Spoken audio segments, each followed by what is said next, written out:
विविध शहरातल्या टॉप 9 घडामोडींचा आता आढावा घेऊया। नाशिकच्या इगतपुरीमध्ये व्यावसायिक सिलेंडरचा तुटवडा कायम। हॉटेल व्यावसायिकांनी सुरू केलं चुलीवरचं जेवण। अनेक हॉटेल व्यावसायिकांनी मेनूमध्ये कपात केली।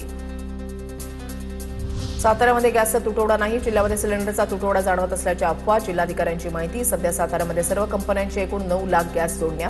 जिल्हाधिकाऱ्यांची माहिती। व्यावसायिक गॅस सिलेंडर मिळत नसल्यानं अहिल्यानगरमधील अनेक मोठे हॉटेल व्यावसायिक हतबल।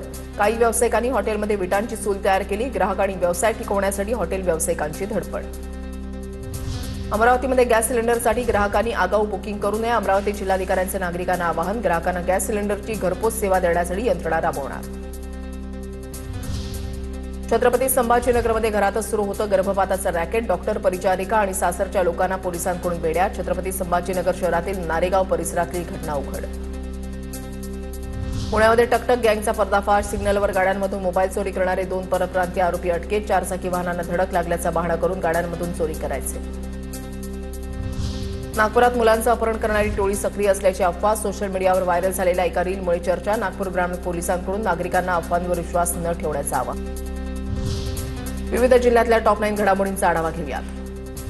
कराड तालुक्यामधल्या वाकुर्डे उपसा जलसिंचन योजना सोलर फीडरवर येणार। आमदार अतुल भोसले यांच्या विधानसभेतील मागणीवर जलसंपदा मंत्री राधाकृष्ण विखे पाटील यांची घोषणा। धुळ्यातील शेतकऱ्यांना कर्जमाफीच्या शासन निर्णयाची प्रतीक्षा। धुळे आणि नंदुरबार मध्यवर्ती सहकारी जिल्हा बँकेकडून कर्जाची खातेनिहाय माहिती पोर्टलवर अपलोड। दोन्ही जिल्ह्यामध्ये मिळून सुमारे 13,500 शेतकरी पीक कर्जाचे थकबाकीदार।